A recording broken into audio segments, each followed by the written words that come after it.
Dimension, जब भी हम किसी फिजिकल क्वांटिटी को लिखते हैं, किसी भी फिजिकल क्वांटिटी को, तो वो physical quantity fundamental physical quantity के फॉर्म पे लिखी जाती है। तो कोई भी physical quantity is written in the form of fundamental physical quantity. Any physical quantity is equals to combination of basic physical quantity. किसी भी फिजिकल क्वांटिटी को हम बेसिक फिजिकल क्वांटिटी के कॉम्बिनेशन के फॉर्म पे लिखते हैं। ठीक है, समझ गए कि नहीं? किसी भी फिजिकल क्वांटिटी को हम बेसिक फिजिकल क्वांटिटी के कॉम्बिनेशन के फॉर्म पे लिखते हैं। जैसे सबसे सिंपल अगर मैं लिखूं यहाँ पे, फॉर एग्जांपल आप स्पीड लिख रहे हो, तो speed is equals to distance upon time, है ना? अरे भाई समझ गए कि नहीं? तो स्पीड किससे मिलकर बना? डिस्टेंस और टाइम। ये डिस्टेंस क्या है? ये कौन सी फिजिकल क्वांटिटी है? ये भी बेसिक फिजिकल क्वांटिटी है, bpq। और ये भी बेसिक फिजिकल क्वांटिटी। कितनी बेसिक फिजिकल क्वांटिटी हमारे पास में? 7 बेसिक फिजिकल क्वांटिटी और 2 डिराइव्ड है। ओ सॉरी, सब बेसिक है, बाकी सब डिराइव्ड है।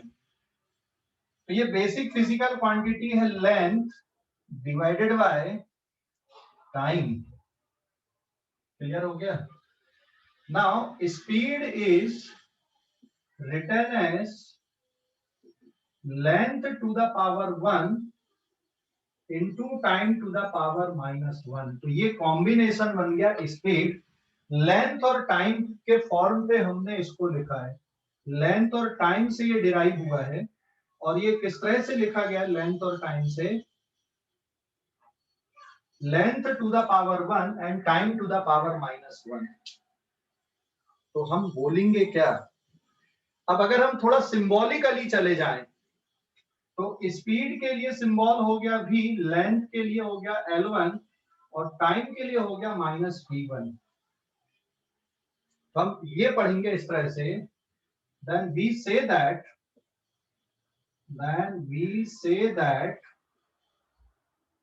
speed have one dimension in length and -1 dimension in time. -1 dimension in time, 1 dimension in length and -1 dimension in time। और ये जो ओवरऑल आपको दिख रहा है यहाँ पे एंड स्पीड के लिए, ये जो टर्म आपको दिख रहा है L1t -1, ऐसा स्क्वायर ब्रैकेट लिख दो, तो it is called dimensional formula of speed. ये स्पीड का डायमेंशनल फार्मूला हो गया। It is 1 dimension in length and -1 dimension in time. और अगर आप इसको इस तरह से लिख दो, तो ये इसका क्या बन जाएगा? डायमेंशनल फार्मूला बन जाएगा।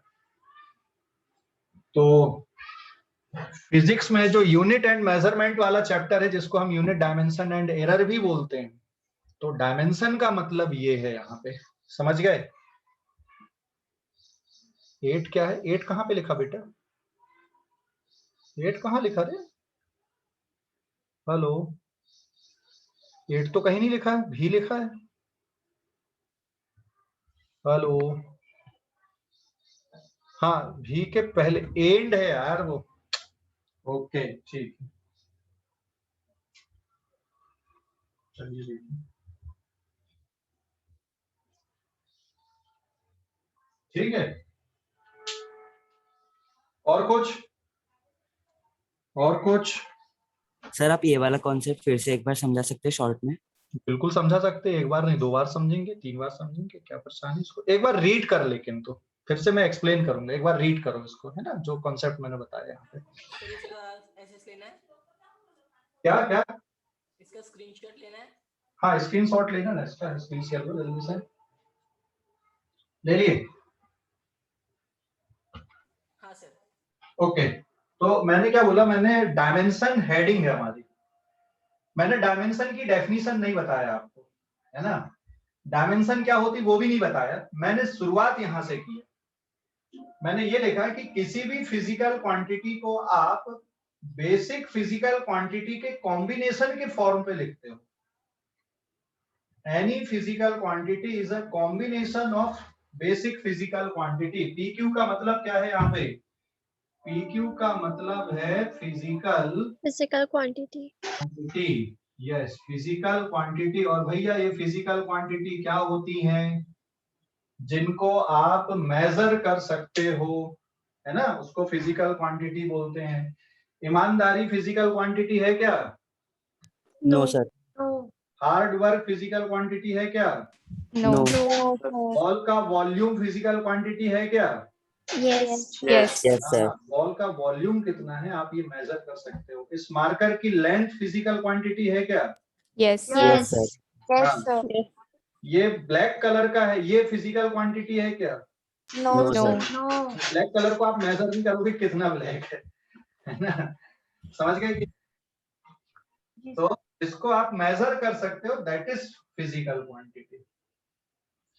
तो कोई भी फिजिकल क्वांटिटी कॉम्बिनेशन होती है बेसिक फिजिकल क्वांटिटी पे। और बेसिक फिजिकल क्वांटिटी कितनी है हमारे पास में? 7 फिजिकल क्वांटिटी, और वो सब बेसिक है ना। तो अब जैसे स्पीड के लिए अगर देखें, मैंने सबसे सिंपल सा एग्जांपल लिया, speed is equal to distance upon time. ठीक है, speed is equal to distance upon time. Distance upon time, distance basic physical quantity है। कौन सी बेसिक फिजिकल क्वांटिटी है? लेंथ।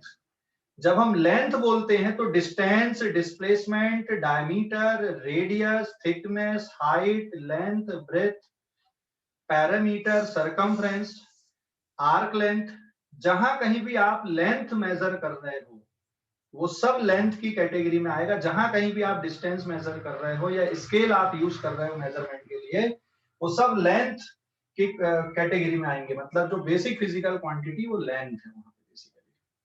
और टाइम भी एक बेसिक है, तो लेंथ अपॉन टाइम। तो स्पीड को क्या लिख सकते हो आप? लेंथ की पावर 1। और टाइम को अगर आप ऊपर ले जाके लिख दोगे तो ये क्या बन जाएगा बेटा? टाइम की पावर -1 बनेगा कि नहीं बनेगा?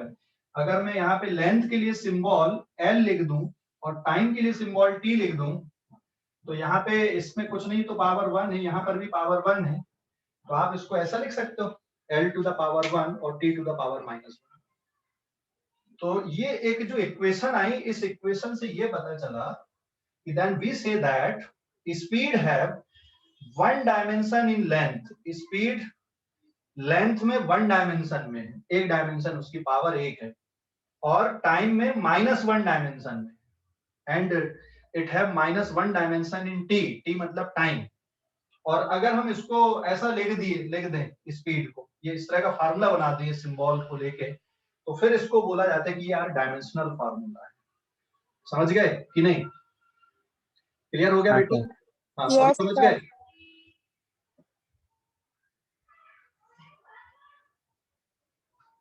अच्छा, हाँ, इस डेफिनेशन से जो डायमेंशन तुमने पढ़ा कि वो जो डायमेंशन हम बोल रहे थे कि ये जैसे एक स्क्वायर है, मान लो मेरे पास में एक बोर्ड है, और इस बोर्ड की लेंथ 2 मीटर है और ब्रेथ 3 मीटर है, तो हम क्या बोलते हैं? इसकी डायमेंशन 3/2 है। तो ये नहीं है, ये डायमेंशन अलग चीज है। और हम 3/2 मीटर हम बोल रहे हैं, 3 मीटर बाई 2 मीटर या 3 इंच बाई 2 इंच, तो वो डायमेंशन अलग हो गई, है ना।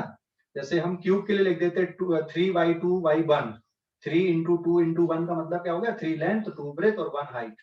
नहीं, वो डायमेंशन नहीं है। डायमेंशन का मतलब ये है यहाँ पे। समझ गए अभी? Hello? Yes sir. Yes sir. Okay, screenshot लो। और सभी को समझ में आया कि अभी रिपीट करने की जरूरत है कि क्लियर हो गया अभी? ओके, अब मुझे बताओ डायमेंशन का डेफिनेशन क्या होगी? What is the definition of dimension? ये जो कॉन्सेप्ट हमने पढ़ा इसको समझ के बताओ डायमेंशन ऑफ डेफिनेशन। इस कॉन्सेप्ट से समझ के बताओ जल्दी से डायमेंशन ऑफ डेफिनेशन। ये जो कॉन्सेप्ट हमने पढ़ा है इस कॉन्सेप्ट से डायमेंशन ऑफ डेफिनेशन बताओ जरा जल्दी से।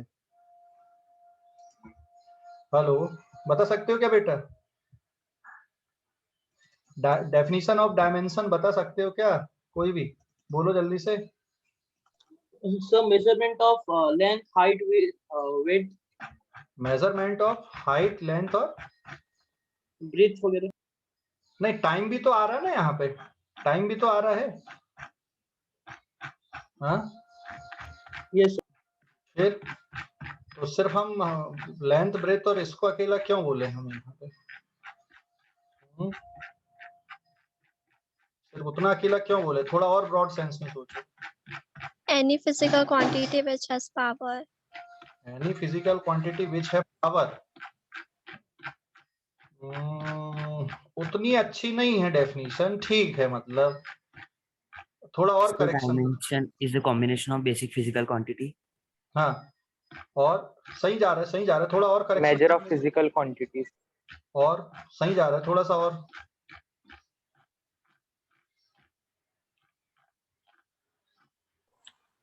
Power of physical quantity. Power of physical quantity. So look at here, I have shared you the text of NCERT. Dimension of physical quantities. अगर तुम इसको देखोगे तो the nature of physical quantity is described by its dimension. ठीक है, nature of physical quantity is described by its nature.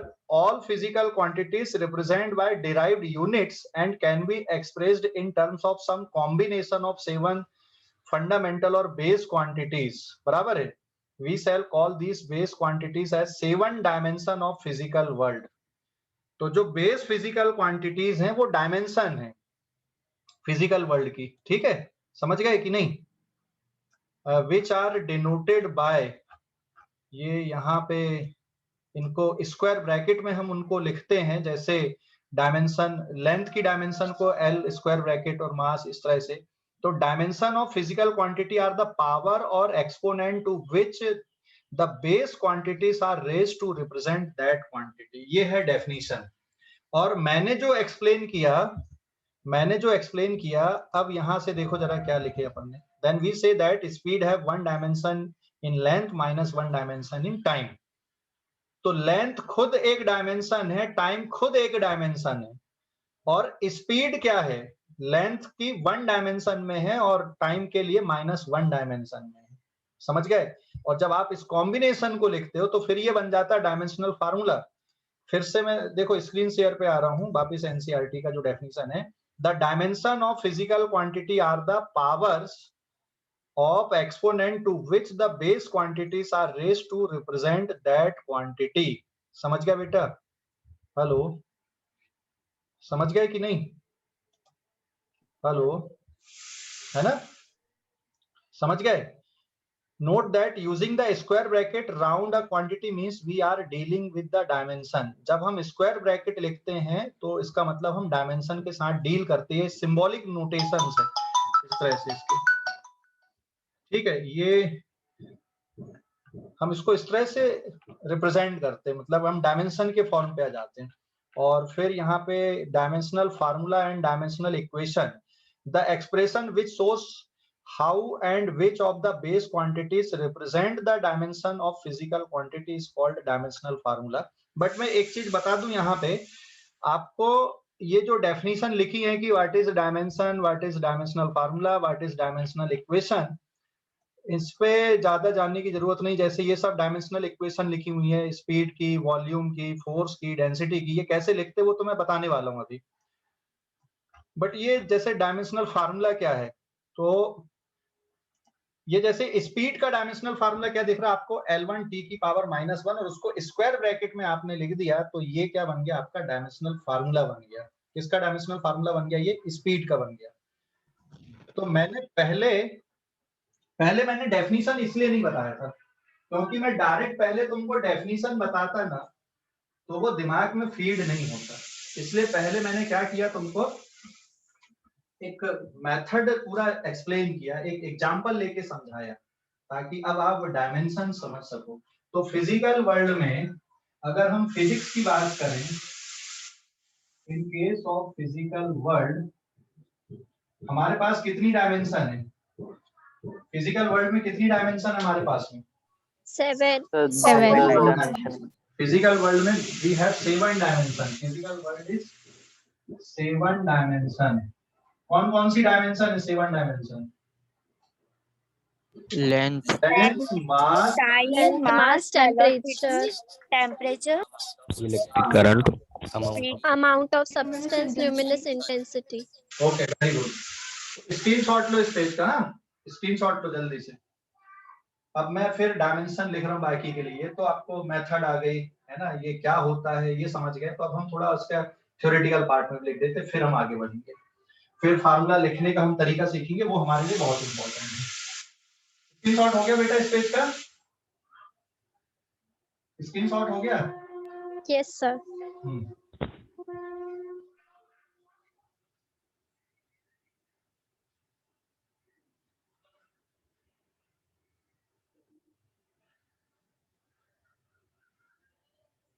Now this is page number 2. Physical world have 7 dimension. और जो 7 dimension है वो कौन कौन सी हैं? लेंथ, मास से चालू करते, मास, लेंथ, सॉरी ml से लिखते, इसलिए मैं उसी से चालू कर रहा हूँ, बाकी ऐसा कुछ नहीं है. Mass, length,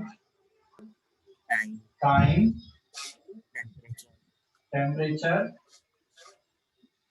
electric current, amount of substance. हाँ, Luminous intensity. This is third, this is fourth, this is 5. तो मास के लिए बेटा सिंबल क्या यूज करते हैं अपन? ये स्क्वायर ब्रैकेट बना के. लेंथ के लिए एल ऐसा, टाइम के लिए टी, टेम्परेचर के लिए आइदर थीटा या कहीं कहीं पे आप कैपिटल के भी यूज करते हो. इलेक्ट्रिक करंट के लिए कैपिटल आई या कहीं कहीं पे कैपिटल ए भी यूज करते हैं. ठीक है, ये क्या लिखा हूं मैंने? ये डायमेंशन लिखा हूं यहाँ पे. These are the dimensions. तो ये जो 7 डायमेंशन है ये डायमेंशन है. यहाँ पे इस तरह के स्क्वायर ब्रैकेट में हम इसको लिख देते हैं. और जब स्क्वायर ब्रैकेट लगा के इस तरह से आप लिख रहे हो, इसका मतलब आप डायमेंशन से डील कर रहे हो उस फिजिकल क्वांटिटी को. ठीक है, इसका मतलब आप उस फिजिकल क्वांटिटी को डायमेंशन से डील कर रहे हो. और फिर इलेक्ट्रिक करंट के बाद ल्यूमिनस इंटेंसिटी. ल्यूमिनस इंटेंसिटी, अब क्योंकि ल्यूमिनस इंटेंसिटी के लिए कोई ऐसा स्पेसिफिक साइन नहीं है ना, स्पेसिफिक, हाँ स्पेसिफिक साइन नहीं है. अब हम यहाँ पे आई इलेक्ट्रिक करंट के लिए भी यूज करते हैं और कैपिटल ए भी यूज करते हैं. तो ल्यूमिनस इंटेंसिटी की जो यूनिट है, मैं उसी से इसका डायमेंशनल सिंबल लिख देता हूँ, स्मॉल स्क्वायर ब्रैकेट सीडी. हाँ सीडी ऐसा लिख देते हैं. उसी की यूनिट के बेसिस पे हमने लिख दिए. क्लियर हो गया. और फिर 7 वाला आ गया amount of substance. Amount of substance. हाँ, अमाउंट ऑफ सब्सटेंस. इसको, इसकी जो एसआई यूनिट होती है मोल होती है. मोल. MOL के फॉर्म पे हम इसकी डायमेंशन को लिख देते हैं. समझ गए कि नहीं? यस तो सर. ये डायमेंशन है ये. तो मास की डायमेंशन मतलब m ऐसा लिखा जाता है. तो जब भी हम किसी फिजिकल क्वांटिटी को लिखते हैं तो इन 7 फिजिकल क्वांटिटी का कॉम्बिनेशन है. अच्छा ये बताओ, जो दो सब बेसिक है वो उनकी डायमेंशन है कि नहीं? कुछ सब बेसिक फिजिकल क्वांटिटी की डायमेंशन आएगी कि नहीं आएगी? सब basic physical quantity. Angle, angle कैसा होता है ये? It is dimensionless. Dimensionless होता है बेटा ये. और दूसरी एक और physical quantity that is solid angle, ये भी डायमेंशन लेस होता है. This is also dimensionless. Dimensionless है ये, है ना. तो plane angle and solid angle are dimensionless. बाकी जितनी भी फिजिकल क्वांटिटी है हमारे पास में, इनकी डायमेंशन होती है. अब आप इस डायमेंशन से ना इनकी एसआई यूनिट को देख सकते हो भाई कि इनकी एसआई यूनिट क्या है, सीजीएस यूनिट क्या है. जैसे इसकी एसआई यूनिट मीटर सिंबल है, इसकी एसआई, सॉरी मास की SI unit kilogram symbol KG. इसके लिए ऑलरेडी पढ़ चुके हैं। Second small S. टेम्परेचर के लिए क्या यूज करते हैं? केल्विन। हाँ, माइक म्यूट करो, आवाज डिस्टर्ब हो गई। ठीक है, टेम्परेचर के लिए केल्विन, इलेक्ट्रिक करंट के लिए एम्पियर। टेम्परेचर के लिए केल्विन और इसके लिए क्या होता है? एम्पियर। ठीक है, ल्यूमिनस इंटेंसिटी के लिए कैंडला। कैंडला का जो सिंबल होता है स्मॉल सी स्मॉल डी लिखा जाता है, एंड मोल के लिए भी सिंबल स्मॉल MOL लिखा जाता है, दैट इज दियर SI। देखो, एंगल की भी SI यूनिट होती है, लेकिन ये डायमेंशन लेस है। एंगल की SI यूनिट क्या है? रेडियन। सॉलिड एंगल की SI यूनिट क्या है? स्टेरेडियन। बट ये डायमेंशन लेस है। आप एंगल को रेडियन में मेजर करते हो और इसको स्टेरेडियन में आप मेजर करते हो। ये इसकी SI यूनिट है ना, ये इसकी SI यूनिट है सॉलिड एंगल की, but angle is dimension less. क्यों डायमेंशन लेस है वो हम अभी देखेंगे। ठीक है, थोड़ा और आगे बढ़ते हैं। ये समझ गया बेटा इतना? कोई डाउट किसी को यहाँ तक? सर हाँ बोलो। सर फिजिकल क्वांटिटीज ये 7 ही होती है कि और भी बहुत सारी होती है? फिजिकल क्वांटिटी तो इनफाइनाइट बना सकते हो तुम, इतनी सारी हो जाएंगी। ये सर 7 फिर ये 7 ही क्यों लेते हैं? ये बेसिक है बेटा, ये बेसिक है, मतलब इनसे आप बाकी फिजिकल क्वांटिटी को लिख सकते हो। ये इंडिपेंडेंटली एक्सप्रेस्ड है, समझ गए? These 7 Yes, sir. physical quantities are independently expressed. ये इंडिपेंडेंट है, किसी पे ये इनकी डिपेंडेंसी नहीं है as such. ये इंडिपेंडेंटली एक्सप्रेस्ड है। क्लियर हो गया? Yes, sir. समझ गए इतना कि नहीं? समझ गए सर। इंडिपेंडेंटली एक्सप्रेस्ड, ये इंडिपेंडेंट है, किसी पे इनकी डिपेंडेंसी नहीं है, इसलिए हम बोल रहे हैं कि ये 7 बेसिक है। और साथ में जरूरत और पूरा करने के लिए इनको 2 सब बेसिक और मान लिया गया, और बाकी जितनी भी फिजिकल क्वांटिटी है सभी की सभी डिराइव्ड फिजिकल क्वांटिटी है। इसलिए तुम्हें ध्यान होगा, डिराइव्ड फिजिकल क्वांटिटी में मैंने थोड़ा ज्यादा लिया था डिस्कशन। क्यों लिए थे? क्योंकि अगर वो डिराइव्ड फिजिकल क्वांटिटी की डेफिनेशन अगर हमें नहीं पता तो डायमेंशनल फार्मूला हम लोग नहीं लिख पाएंगे। टेम्परेचर में तो सर सेल्सियस भी होता है, हाँ होता है बेटा, सेल्सियस भी होता है, लेकिन टेम्परेचर की जो SI यूनिट है ना वो सेल्सियस नहीं है। टेम्परेचर की SI यूनिट क्या होती है? केल्विन। केल्विन होती है। केल्विन के लिए सिंबल कैपिटल K यूज किया जाता है, और टेम्परेचर इसके लिए इलेक्ट्रिक करंट की SI यूनिट क्या होती है? एम्पियर, और सिंबल कैपिटल A यूज किया जाता है। ठीक है, डिग्री सेल्सियस भी टेम्परेचर के मेजरमेंट के लिए यूज करते हैं, लेकिन वो SI यूनिट नहीं है। अब जैसे मास के लिए माइक म्यूट करो भाई। हाँ, जैसे मास को मेजर करने के आपके पास नंबर ऑफ यूनिट्स हैं, है ना? जैसे ग्राम है, किलोग्राम है, क्विंटल है, टन है, मिलीग्राम है, समझ गए? ऐसे बहुत सारी यूनिट है मास को मेजर करने के लिए। ऐसे लेंथ को मेजर करने की भी बहुत सारी यूनिट है, बट ऐसा यूनिट क्या है? मीटर। टेम्परेचर को मेजर करने की भी बहुत सारी यूनिट है तुम्हारे पास में। डिग्री, टाइम को मेजर करने के लिए सेकंड है, आवर है, मिनट है, डे है, मंथ है। टेम्परेचर को मेजर करने के लिए भी डिग्री फ़ारेनहाइट है, डिग्री सेल्सियस है, और भी बहुत सारी यूनिट है। ठीक है, लेकिन ये ऐसा ही यूनिट बस लिखूं मैंने यहाँ पे, और ये डिस्कशन ऑलरेडी हो चुका है, बट एक बार मैंने और लिख दिया। अब हमें डिस्कशन करना डायमेंशन का, तो स्क्रीनशॉट लो बेटा इस पेज का, स्क्रीनशॉट ले लो। ले लिए?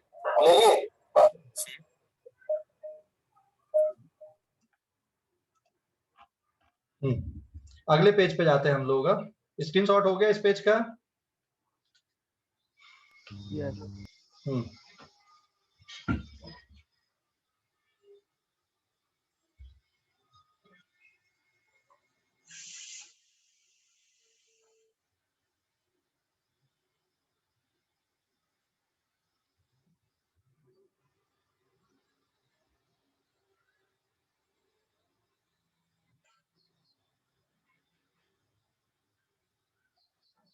Now page number 3. अब dimensional formulae of some physical quantities, dimensional formulae, ठीक है। डायमेंशनल फार्मूले पे आते हैं अपन सम फिजिकल क्वांटिटी के। सबसे स्टार्ट करते हैं हम एरिया से। एरिया का डायमेंशनल फार्मूला क्या बनेगा, जरा सोचो। एरिया, एरिया इक्वल्स टू क्या लिखते हैं बेटा अपन, लेंथ इनटू लेंथ लेंथ का प्रोडक्ट। तो it is length into length, length का स्क्वायर। तो जब भी कोई डायमेंशनल फार्मूला लिखा जाएगा तो ये ऐसा लिखा जाएगा, m to the power x, l to the power y, t to the power z की फॉर्म में, है ना। x y z ये मास में डायमेंशन, लेंथ में डायमेंशन और टाइम में डायमेंशन।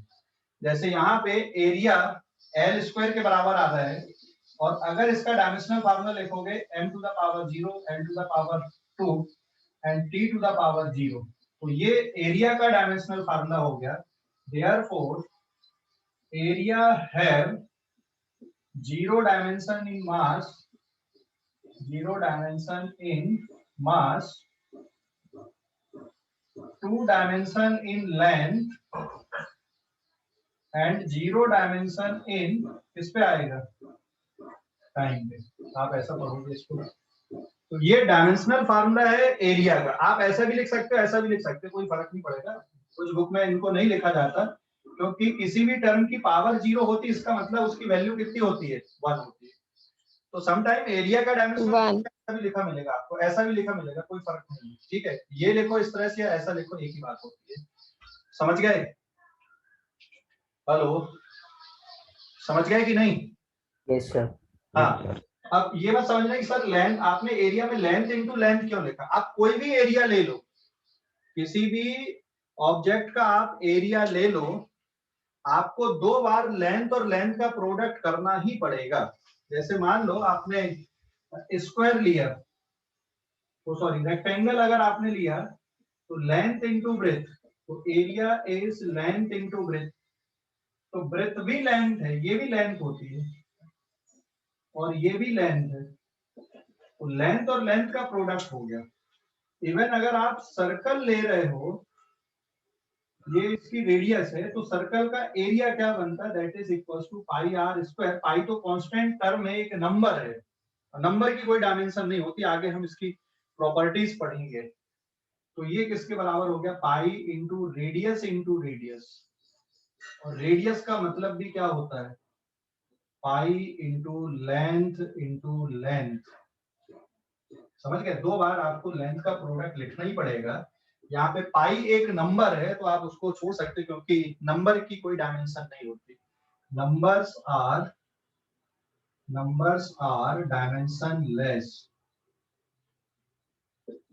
जितने भी नंबर्स होते हैं वो सब कैसे होते हैं, डायमेंशन लेस होते हैं। नंबर को मैं पूरा लिख देता हूँ, आप लोग कंफ्यूज नहीं होना। नंबर्स आर डायमेंशन लेस, कोई भी नंबर हो वो सब डायमेंशन लेस होते हैं। तो जब हम एरिया की बात करते तो एरिया में 2 बार आपको लेंथ का प्रोडक्ट लिखना पड़ता है। समझ गए कि नहीं? क्लियर हो गया? Hello, yes sir. तो आगे बढ़ो, स्पीड शॉट ले लो इस पेज का। एरिया के बाद अब हम लोग आगे बढ़ते हैं, एरिया के बाद आते हैं वॉल्यूम पे। तो वॉल्यूम को कैसा लिखोगे बेटा, एरिया के बाद वॉल्यूम?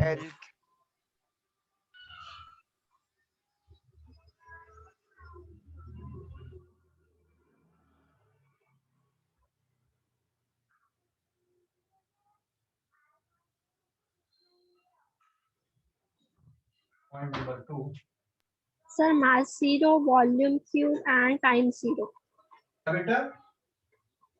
मास 0 हाँ। एंड नहीं, ऐसे नहीं पढ़ो उसको। m to the power 0, l to the power 3, t to the power 0, ऐसे पढ़ना है, ठीक है। मास 0 नहीं पढ़ना, समझ गए? Okay sir. m to the power 0 या मास टू द पावर 0 ऐसा भी पढ़ सकते हो। तो volume is basically length into length into length, it is l cube. So therefore dimensional formula of volume ये किसके इक्वल बन गया, dimensional formula of volume is, या तो आप सिर्फ एल क्यूब लिख के छोड़ दो, इतना भी चलता है डायमेंशनल फार्मूला, आप इसको नहीं भी लिखोगे, या फिर आप ऐसा लिख दो m to the power 0 l to the power 3 t to the power 0। मतलब क्या हुआ, वॉल्यूम है 0 dimension in mass, 3 dimension in length and 0 dimension in time. ठीक है, थोड़ा और बढ़ते हैं, क्योंकि सॉरी ये सेकंड है, आप जब भी कोई भी वॉल्यूम लिखोगे तो आपको 3 बार लेंथ का प्रोडक्ट करना पड़ेगा। अब स्पीड और वेलोसिटी, देखो स्पीड अलग फिजिकल क्वांटिटी होती, वेलोसिटी अलग होती, लेकिन डायमेंशनल फार्मूला एक ही आएगा, speed is equal to length upon time, या डिस्टेंस अपॉन टाइम लिखते हो ना, हाँ या ना, जवाब देना। It is distance upon time, तो डिस्टेंस के लिए भी एल और टाइम के लिए टी, तो एल की पावर 1 टी की पावर 1, एल की पावर 1 टी की पावर -1। तो डायमेंशनल फार्मूला लिख सकते हो m to the power 0 l to the power 1 t to the power -1, या फिर आप इसको simply l to the power 1 t to the power -1 लिख सकते हो। फिर आते हैं हम वेलोसिटी। हाँ, वेलोसिटी, वेलोसिटी इक्वल्स टू होता है डिस्प्लेसमेंट अपॉन टाइम। टाइम। हाँ, पेज नंबर कौन सा बेटा, ये वाला पेज नंबर कौन सा है? 4। डिस्प्लेसमेंट अपॉन टाइम, तो डिस्प्लेसमेंट का मतलब भी लेंथ होता है, लेंथ अपॉन टाइम, और लेंथ के लिए l डिवाइडेड बाय t, मतलब l to the power 1 t to the power -1। और अगर आप इसका डायमेंशनल फार्मूला देख रहे हो तो m to the power 0 l to the power -1 t to the power -1, या l to the power 1 t to the power -1, ऐसा भी लिख सकते हो। ठीक है, समझ गए? अभी मुझे ये बताओ, स्पीड और वेलोसिटी दोनों सेम फिजिकल क्वांटिटी है कि अलग अलग हैं? स्पीड और वेलोसिटी सेम फिजिकल क्वांटिटी है या अलग अलग फिजिकल क्वांटिटी? अलग अलग है सर। हाँ, अलग अलग अलग है। है। लेकिन डायमेंशनल फार्मूला देखो जरा दोनों के कैसे आ रहे हैं। सेम आ रहा है। सेम। हाँ, डायमेंशनल फार्मूला सेम आ रहा है, इसका मतलब ये है कि डायमेंशनल फार्मूला अगर सेम है तो जरूरी नहीं है कि फिजिकल क्वांटिटी भी सेम हो। दो डिफरेंट फिजिकल क्वांटिटी के सेम डायमेंशनल फार्मूला हो सकते हैं, आप इसको ऐसे भी सोचो, इस तरह से भी सोचना है। दो अलग अलग फिजिकल क्वांटिटी के सेम डायमेंशनल फार्मूला भी हो सकते हैं, समझ गए? है ना?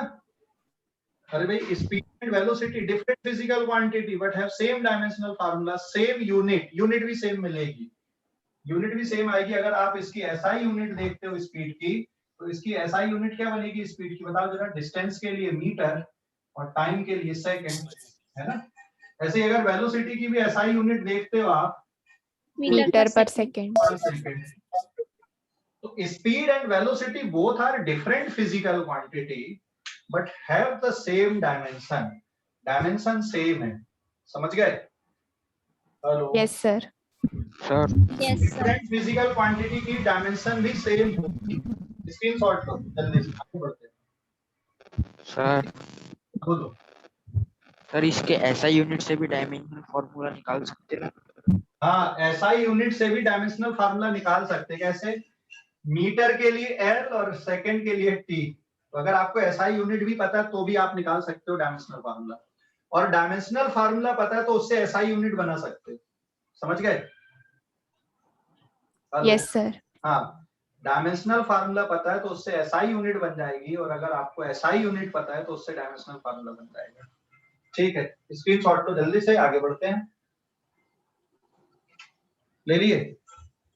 Yes sir.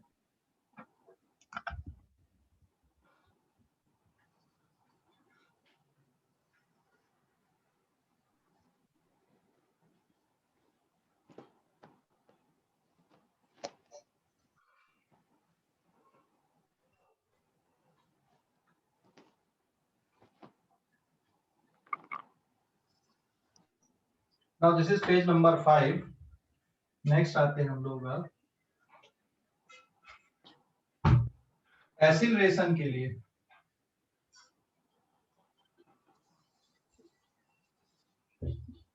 Acceleration is equals to क्या होता है बताओ जरा formula. Change in velocity upon time. Upon time taken या टाइम इंटरवल। तो चेंज इन वेलोसिटी मतलब डेल्टा v अपॉन टी है ना। तो चेंज इन वेलोसिटी मतलब वेलोसिटी का dimensional formula L1 t minus 1 L to the power 1 t to the power minus 1 change का भी वही रहेगा। और t के लिए फिर से t की पावर 1 है तो सॉल्व करने पे कितना हो जाएगा L1 t की पावर कितना लिख दोगे डायरेक्ट कटेगा कि माइनस होगा -2. -2 होगा बेटा ये। तो dimensional formula is m to the power 0 L to the power 1 t to the power -1 या फिर it is L to the power 1 t to the power -1 ऐसा भी लिख सकते हो। और इसकी अगर यूनिट की हम बात करें तो it is metre per second divided by second metre per comes out to be Meter per second square. ये मीटर पर सेकंड स्क्वायर बनता है। समझ गए कि नहीं unit metre per second square क्योंकि ये इससे आपने लिख दिए। अब आते हम 6th पॉइंट पे that is force. Force equals to किसके बराबर लिखते हैं बेटा सिंपल सा देखें अगर हम force is equals to mass acceleration कोई भी rate of change of momentum से लिख दो चाहे इससे लिख दो एक ही बात है। डायमेंशनल फार्मूला लिखने के लिए कोई भी आपको पता होना चाहिए। तो मास के लिए m1 और एक्सीलरेशन के लिए L1 t - 2 तो overall dimensional formula m1 L1 t - 2 आप ऐसा भी बोल सकते हो या m to the power 1 L to the power 1 t to the power -2 this is the dimensional formula of force. समझ गया बेटा यस सर। कोई डाउट इस पे। और इसकी एसआई यूनिट अगर हम देखें देखो इसकी यूनिट किस तरह से लिखी जाती है न्यूटन। हाँ इसकी एसआई यूनिट मास के लिए क्या लिखते हो केजी फिर लेंथ के लिए मीटर और per second square and that is collectively called newton. CGS unit ये कितना आएगा gram centimetre per second square that is collectively called dyne. Dying. ठीक है डाइन नहीं रे डाइन ठीक है समझ गए कि नहीं ओके क्लियर हो गया इतना डायमेंशनल फार्मूला लिखना सीख गए 13. ओके स्क्रीनशॉट लो इस पेज का जल्दी से अगले पेज पे जा रहा है स्क्रीनशॉट लो हो गया ले लिए यस सर।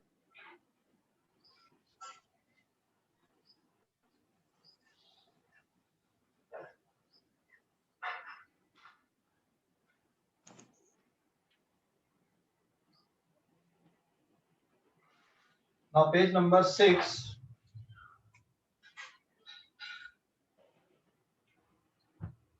अब हम आते आगे वर्क के लिए।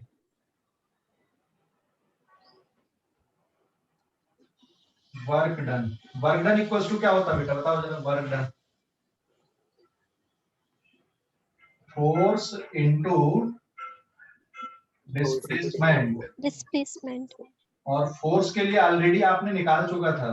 तो मैं ये बताऊं ना आपको ना स्पीड और वेलोसिटी का डायमेंशनल फार्मूला बिल्कुल रट लो याद रहना चाहिए दिमाग में फीड रहना चाहिए ठीक है। फोर्स का दिमाग में रहना चाहिए एक्सीलरेशन का दिमाग में रहना चाहिए क्योंकि ये बार बार यूज होते हैं और नहीं तो बार बार आपको वही बेसिक से उठाना पड़ेगा। तो जो कुछ फिजिकल क्वांटिटी है जिनके डायमेंशनल फार्मूला आपको बिल्कुल वो जवानी याद रहनी चाहिए। Speed L to the power 1 t to the power -1 acceleration L to the power 1 t to the power -2 force के लिए मास इनटू एक्सीलरेशन कर लो दिमाग में m to the power 1 L to the power 1 t to the power -2 दिमाग में calculation कर दो ठीक है समझ गए कि नहीं।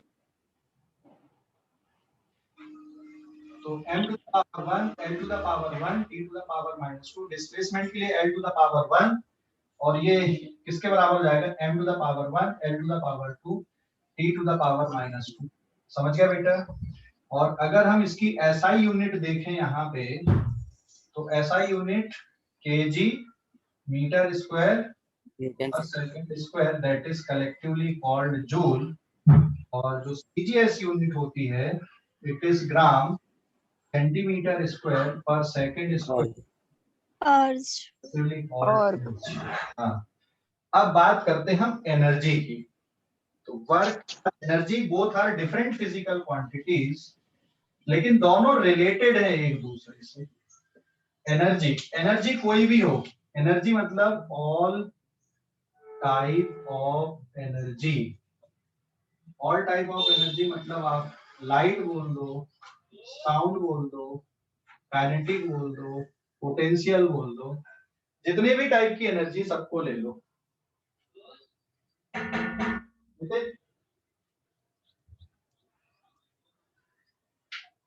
जितनी भी टाइप की एनर्जी है सभी को ले लो है।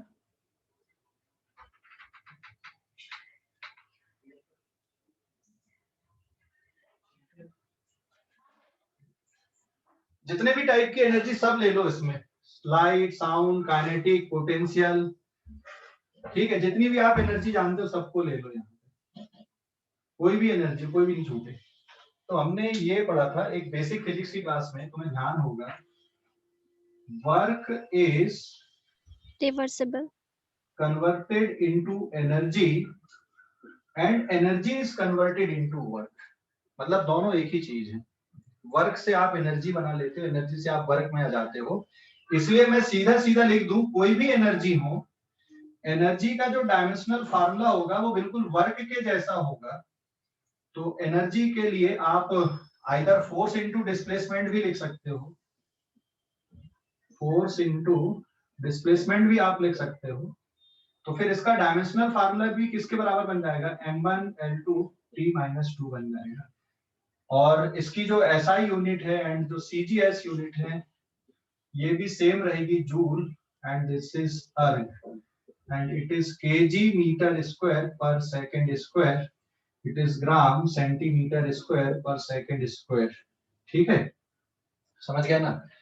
तो वर्क और एनर्जी, इनके डायमेंशनल फार्मूले भी सेम रहेंगे। समझ गया बेटा? इनके डायमेंशनल फार्मूले भी सेम रहेंगे और यूनिट भी सेम है। क्लियर? हेलो, अरे बोलो भाई कुछ। यस सर, हाँ, डायमेंशनल फार्मूले भी सेम है और यूनिट भी सेम है, दोनों चीजें सेम है यहाँ पे। Dimensional formula as well as unit both are same. ठीक है, वर्क और एनर्जी दोनों अलग अलग फिजिकल क्वांटिटी है जबकि, लेकिन इनके डायमेंशनल फार्मूला सेम है।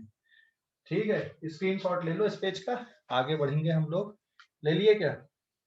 Yes sir, Yes.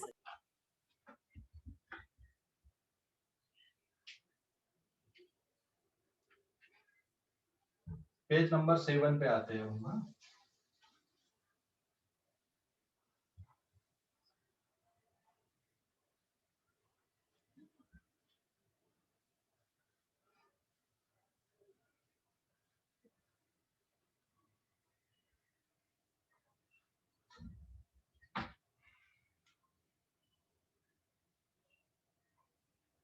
चलो भाई, डेंसिटी के लिए देखते हैं।